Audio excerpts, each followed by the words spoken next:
हमारे हिंदू पुराण के कई ग्रंथों में बहुत से दैत्य, दानव और राक्षसों का वर्णन मिलता है। उन्हीं में से एक है ब्रह्म राक्षस। आज की हमारी एक कहानी एक ब्रह्म राक्षस के ऊपर है। कहानी शुरू करने से पहले आपसे एक छोटी सी रिक्वेस्ट है। आप में से 99% लोग हमारे चैनल को सब्सक्राइब नहीं करते, तो प्लीज़ हमारे इस चैनल को ज़रूर सब्सक्राइब कर लें ताकि आपके सपोर्ट से हमारी 1000 सब्सक्राइबर्स की फैमिली जल्दी कंप्लीट हो सके। आप देख रहे हैं NRK डार्क स्टोरीज। तो चलिए बढ़ते हैं आज की एक और दिल दहला देने वाली कहानी की ओर। मेरा नाम रोहित है और मैं उत्तर प्रदेश के एक छोटे से गाँव से निवास करता हूँ। ये जो घटना मैं आपको सुनाने जा रहा हूँ इसे मेरे साथ घटित हुआ है। आज से तकरीबन 4 साल गुजर चुके हैं, लेकिन आज भी मुझे उस रात की घटी घटना जब भी याद आती है तो मेरे रोंगटे खड़े हो जाते हैं। आज से तकरीबन 4 साल पहले जब मैं अपने कॉलेज के 12वीं की एग्ज़ाम देने के बाद अपने रिजल्ट का बेसब्री से इंतज़ार कर रहा था।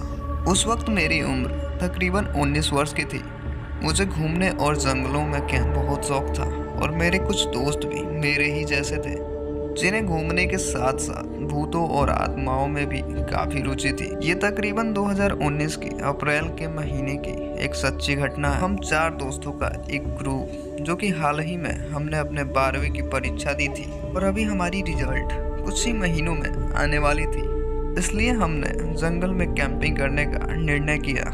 लेकिन इस बार हम कुछ ऐसे जगह की तलाश में थे जो डरावनी हो। 4 दोस्त अंशु, विकास, अनिकेश और मैं, हम चारों ने इंटरनेट पर काफ़ी रिसर्च किया। तब जाके हमें एक ऐसी जगह मिली जो भूतिया जगहों में से एक मानी जाती, जो कि वो जगह वेस्ट बंगाल में थी, जहाँ के जंगलों में भूतों और आत्माओं को देखे जाने का दावा किया जाता है।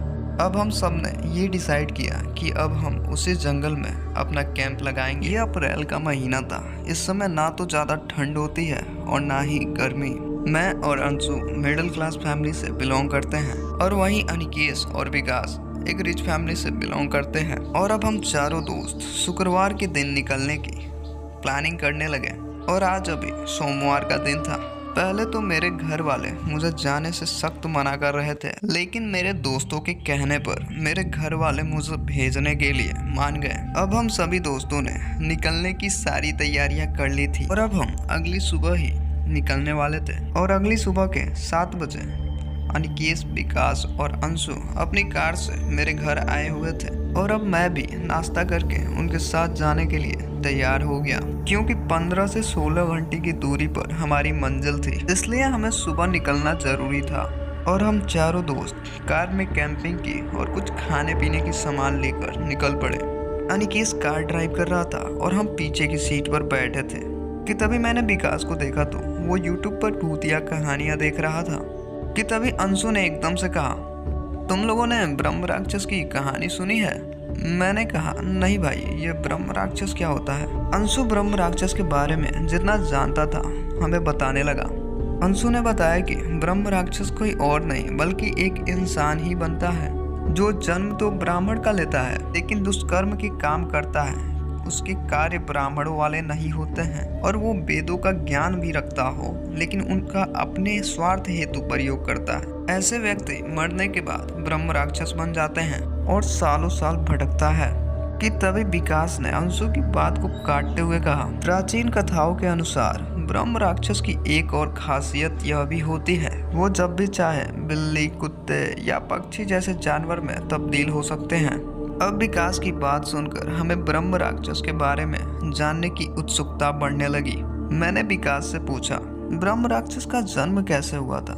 क्या पता है तुम्हें इस बारे में? मेरी बात का जवाब देते हुए विकास ने कहा, ब्रह्म राक्षस का जन्म एक देव राक्षस नामक एक राक्षस के पुत्र के रूप में हुआ था और उसने देवों को पराजित करने के लिए तपस्या की थी। इसके परिणाम स्वरूप उसकी आत्मा निरंतर दुख से पीड़ित रहती थी। अपनी उस दुखद अवस्था को दूर करने के लिए वो ब्रह्मा की तपस्या को भंग करने का प्रयास करता रहा, जिससे वो अपनी विलोम शक्ति को बढ़ा देता। इस प्रकार ब्रह्मा जी के श्राप के कारण ब्रह्म राक्षस की उत्पत्ति हुई।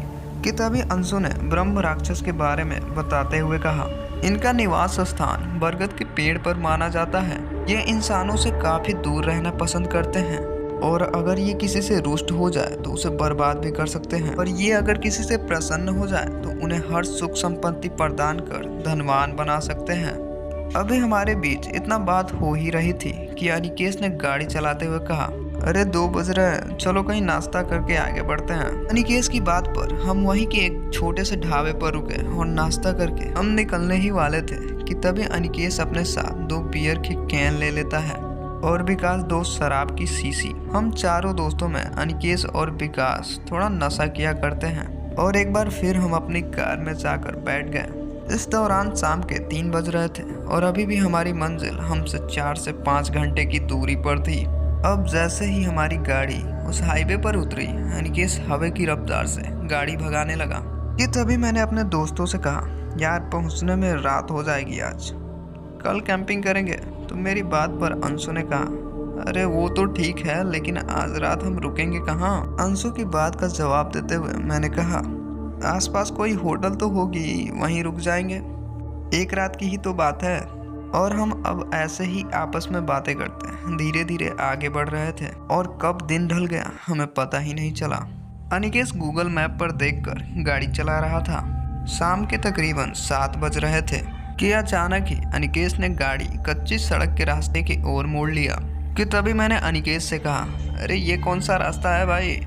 ऐसा लग रहा है कि वर्षों से इस रास्ते से कोई गया ही ना हो। अनिकेश ने जवाब देते हुए कहा, गूगल मैप पर तो यही रास्ता दिखा रहा है, 30 से 40 मिनट का ही ये रास्ता है, बस उसके बाद तो हम अपने मंजिल पर पहुंच ही जाएंगे।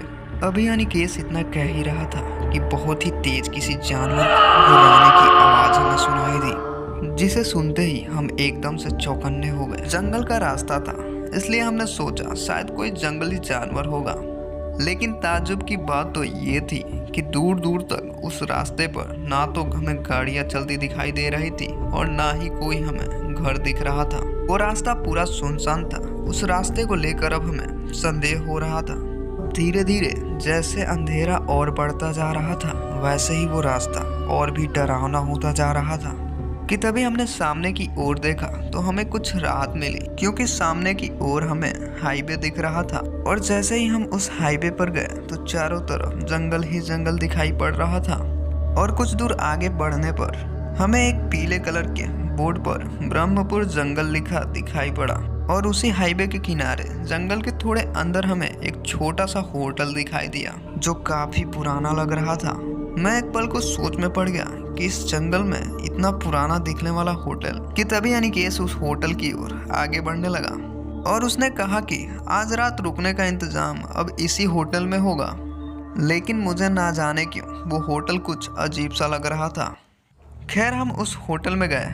अंदर होटल का मैनेजर बैठा हुआ था। हमने 2 कमरे बुक किए। एक कमरे में मैं और अनिकेश चले गए और एक कमरे में विकास और अंशु। लेकिन उस होटल में बहुत ही कम लोग थे। दिन भर कार में बैठे बैठे हम पूरी तरह थक गए थे, इसलिए हम सोने चले गए। रात के ठीक 9 बज रहे थे और मुझे बहुत जोर की नींद आ रही थी।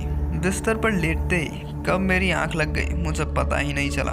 मुझे कुछ डरावने सपने आ रहे थे। मैंने खुद को एक जंगल में पाया और चारों तरफ से मेरे दोस्तों की चीखने चिल्लाने की आवाजें मुझे सुनाई दे रही थी कि तभी अचानक ही मुझे ऐसा लगा कि कोई मेरे पीछे खड़ा है। और मैंने जैसे ही पीछे पलट कर देखा तो एक जोरदार चीख के साथ मेरी नींद खुल गई। मैंने टाइम देखा तो रात के अभी तकरीबन 3 बज रहे थे कि तभी मैंने अपने बगल में देखा तो अनिकेश अब अपने जगह पर नहीं था। इतना देखते ही मैं और घबरा गया। मैं अपने रूम से बाहर अनिकेश को ढूंढने निकल आया कि तभी मैंने देखा कि अनिकेश टॉयलेट करने उस जंगल के किनारे गया हुआ था। मैं दौड़ते हुए उसके पास गया और जल्दी से उसे रूम में लेके आया और उससे मैंने कहा, यहाँ ज़रूर कुछ गलत हुआ है, यहाँ रुकना ठीक नहीं है, हम सुबह ही यहाँ से निकल जाएंगे। और सुबह होते ही विकास घबराया हुआ हमारे कमरे में आया और कहने लगा, भाई देखना यार अंशु उठ नहीं रहा है। इतना सुनते ही हम दौड़ते हुए उसके कमरे में गए तो हमने देखा कि अंशु बेहोश था। हमने उसके ऊपर पानी की छींटे मारी। कुछ देर बाद वो होश में आ गया। मैंने अंशु से कहा, भाई ठीक तो है ना, चल घर चलते हैं, कैंपिंग का प्लान कैंसिल करते हैं। अंशु ने मेरी बात का जवाब देते हुए कहा, अरे मैं ठीक हूँ, कुछ नहीं हुआ मुझे, चलना जंगल में कैंपिंग के लिए जगह देखते हैं। लेकिन मुझे ना जाने क्यों ऐसा लग रहा था कि जरूर कुछ बुरा होने वाला है। खैर हम उसी ब्रह्मपुर के जंगल में कैंपिंग के लिए अच्छी जगह की तलाश में जाने लगे। उस जंगल के कुछ अंदर आने पर हमें एक बेहतर जगह मिल गई थी, लेकिन वहीं पर एक बहुत ही पुराना और मोटा सा बरगद का पेड़ था। और हम कुछ दूर और आगे बढ़े तो हमें जंगल के बीच में एक छोटी सी कुटिया दिखी जहाँ एक बुजुर्ग आदमी रह रहा था। उस आदमी की हुलिया एक तपस्वी के जैसा प्रतीत हो रहा था। हम उस आदमी को देखकर बहुत हैरान थे, लेकिन हम उस तपस्वी के पास नहीं गए। और जगह देखने के बाद हम उसी जगह कैंपिंग की सामान लाने होटल की ओर गए। और उस होटल से सामान लेकर लौटते वक्त मुझे ऐसा लगा कि कोई मुझसे कह रहा हो, अच्छा। उस आवाज को सुनते ही मेरे रोंगटे खड़े हो गए, लेकिन मुझे अपने दोस्तों के चलते जाना पड़ा। सुबह के अभी 9 बज रहे थे और हम अब उसी जगह पर कैंप लगाने लगे। और हमने थोड़े थोड़े दूरी पर 4 छोटे छोटे कैंप लगाए। और फिर हमने अपने कैंप के पास में ही आग जला ली ताकि कोई जानवर का खतरा ना हो। इस दौरान कब शाम हो गई हमें पता ही नहीं चला। अब शाम होते ही हम खाने पीने की बंदोबस्त करने लगे। मैं और अंशु वहीं आग के पास खाना खा रहे थे। विकास और अनिकेश ना जाने कब उस बरगद के पेड़ के नीचे बैठकर शराब पी रहे थे। और हमारी नजरों से ओझल होकर उन्होंने ना जाने कैसे चिकन फ्राई करवा कर भी लाया था। और वो दोनों उस बरगद के पेड़ के नीचे शराब पीते हुए चिकन फ्राई खा रहे थे। उस बरगद के पेड़ के नीचे उन्हें शराब पीता देख मैं उन्हें रोकने के लिए तुरंत उनकी ओर भागा। मैंने अनिकेश और विकास को डांटते हुए कहा, तुम लोगों को यही एक जगह मिली, तुम्हें पता नहीं कि बरगद के पेड़ के नीचे शराब और मांस का सेवन नहीं करते। मेरी बात सुनकर वो दोनों अब मेरे साथ चले आए और हम अब चल रहे उस आग के चारों तरफ बैठे आपस में बातें करते हुए जंगल से आ रही ताजी हवा का लुत्फ उठा रहे थे कि तभी बातों ही बातों में हम लोगों के बीच उस ब्रह्म राक्षस के बारे में फिर से बातें होनी शुरू हो गई कि तभी अचानक ही लोमड़ियों की जोर जोर से रोने की आवाज हमें सुनाई देने लगी। अब रात काफी हो गई थी, लेकिन पता नहीं क्यों मुझे एकदम से बहुत तेज नींद आने लगी। इसलिए मैं अब अपने कैंप में सोने चला गया और अनिकेश, अंशु और विकास वहीं आपस में बैठकर बातें कर रहे थे। अपने कैंप में जाते ही मैं कब नींद के आगोश में आ गया मुझे पता ही नहीं चला। तभी एक जोरदार चीख मुझे सुनाई दी, जिसे सुनते ही मैं एकदम से हड़बड़ाते हुए उठा। और जैसे ही मैं अपने कैंप से बाहर निकला तो मैंने देखा कि आग बुझी हुई थी। मैं दौड़ते हुए अपने दोस्तों के कैंप में गया तो मैंने देखा कि अपने कैंप में कोई नहीं था। कि तभी मैं अनिकेश के कैंप में गया तो सामने का नजारा देख मैं डर से कांप उठा। मैंने देखा कि अनिकेश के कैंप खून से लथपथ था। मैंने जोर से आवाज लगाई, अंशु, अनिकेश, विकास, कहाँ हो तुम लोग? लेकिन सामने से कोई जवाब नहीं आया। कि तभी मुझे एकदम से याद आया कि मैंने यहीं के पास में एक तपस्वी को देखा था। अब मैं अपने मोबाइल की फ्लैश लाइट में उस कुटिया की ओर आगे बढ़ने लगा। मैंने देखा कि वो तपस्वी एक पेड़ के नीचे ध्यान में बैठे हुए थे। मैं तुरंत ही उनके पैरों में जा गिरा और अभी तक की सभी घटनाओं के बारे में उस तपस्वी से मैंने बताया। कुछ देर बाद एकदम से उस तपस्वी ने अपनी आंखें खोली और गुस्से में मुझसे कहा, घोर अनर्थ कर दिया है तुम लोगों ने। क्या तुम्हें ज्ञात नहीं कि बरगद के पेड़ के नीचे ब्रह्म राक्षस का निवास होता है? वो तब तक किसी को नुकसान नहीं पहुंचाते जब तक कोई उनके निवास स्थान के साथ छेड़छाड़ ना करे।